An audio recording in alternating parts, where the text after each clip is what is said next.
Lord of the Mysteries. Chapter 561. Recruitment Fair. That's way too fast.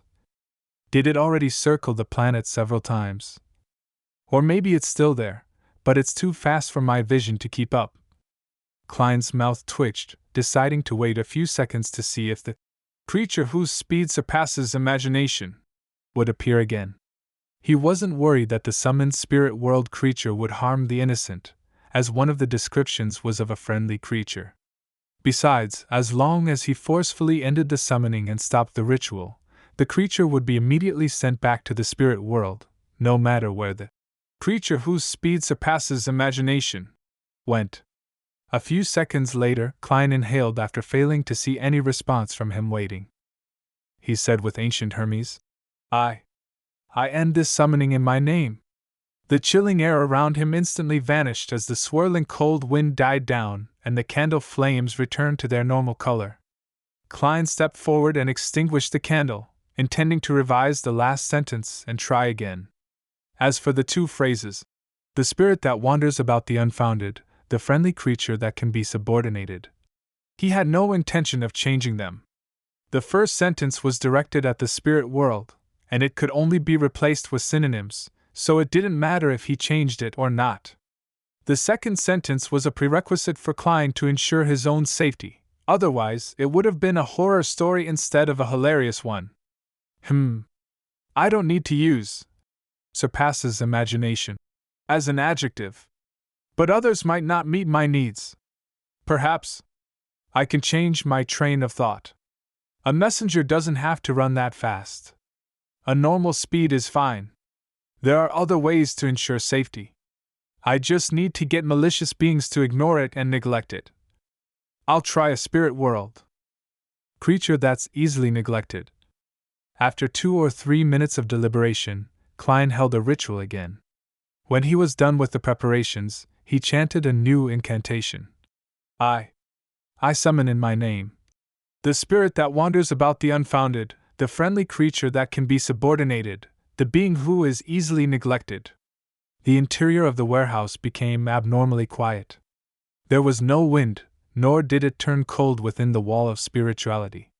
Even the color of the candle remained unchanged. Klein waited, watching, hoping for a good messenger. After about 10 seconds, he sighed and looked around. There's nothing. The description was of no effect this time. He didn't wait any longer and followed the procedure of ending the summoning and extinguishing the candle. To his puzzlement, the candle flame even shook a few times in the end. Did I miss something?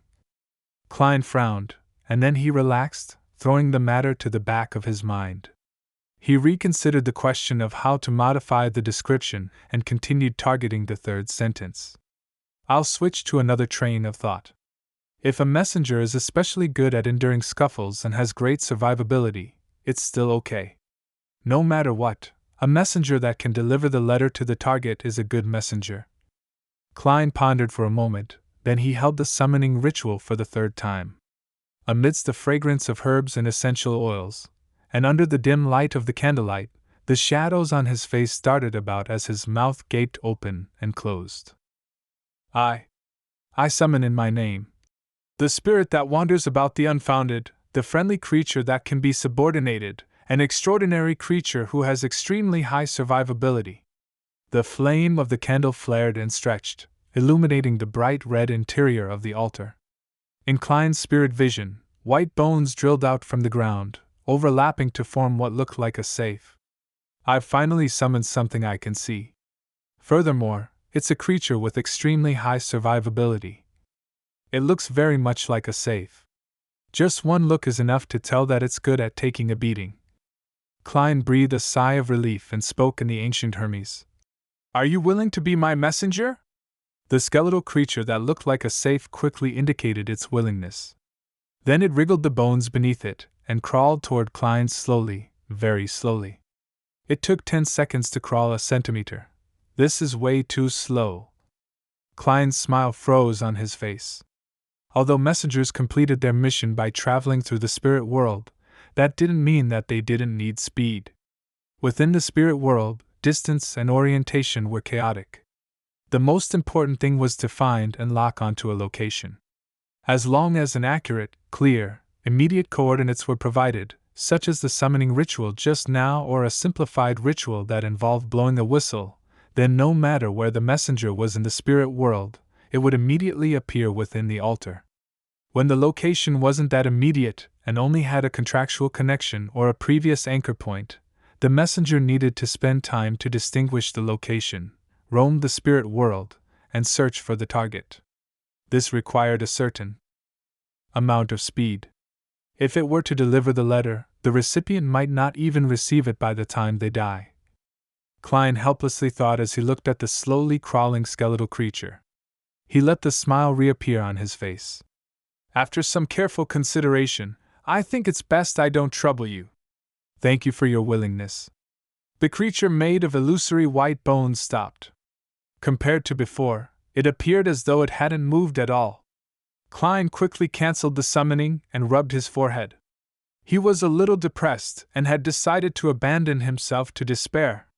He decided to use a less troublesome method to find messengers, which was public recruitment and interview selection. After taking a deep breath, Klein calmed his mind and began the ritual seriously. Looking at the candle flame that was quietly burning, he took a step back and said, I summon in my name the spirit that wanders about the unfounded, the friendly creature that can be subordinated, a unique being that is willing to be my messenger. Whoosh! The wind blew fiercely inside the wall of spirituality, and Klein's half-top hat almost flew off of his head. The candle flame shook and expanded to the size of a human head. It was so pale that it seemed to have lost its body temperature.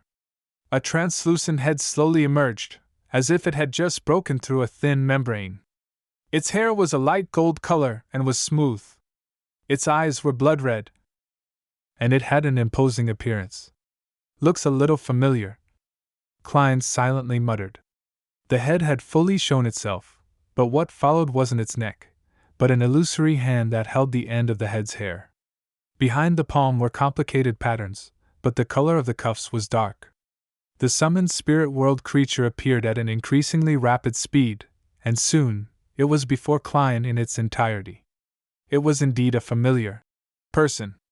It was the headless woman that Klein had met standing at the top of a castle while he was on his way to Calvetua's ruins at the bottom of the sea.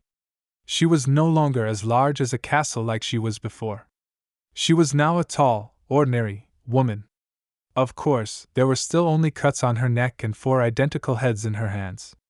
Did you summon me? The headless woman in the complicated black dress stood there quietly. Her 4 drooping heads spoke one after the other in ancient face sack. She can directly communicate through words. The level of this spirit world creature isn't low. I remember you having a castle. You're already a property owner, so why are you applying for the job of a messenger? Klein sighed with emotion and lampooned. Then, he looked down at the candle behind the headless woman. He was disappointed to find that no other spirit had emerged. He had originally imagined that many spirit world creatures would be willing to be his messenger as they swarmed over, having to form a line to be interviewed. In the end, only one had responded. It should be a problem with the summoning ritual itself. It's considered a relatively simple and basic summoning ceremony, so it's impossible to summon multiple targets at once.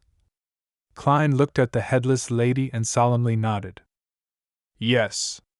Without waiting for the other party to speak, he added another question. Can you roam the spirit world at a relatively fast speed? How good is your survivability? The heads which the headless lady lifted answered. Yes.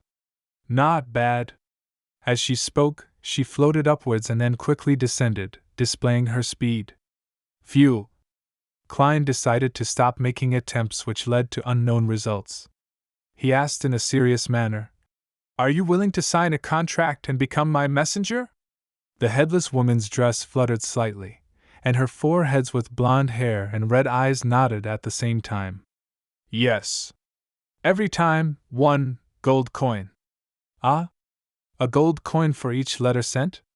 Mr. Azek didn't mention that spirit world creatures have such hobbies. Right, He mentioned that when signing a contract, persuasion and communication are key factors.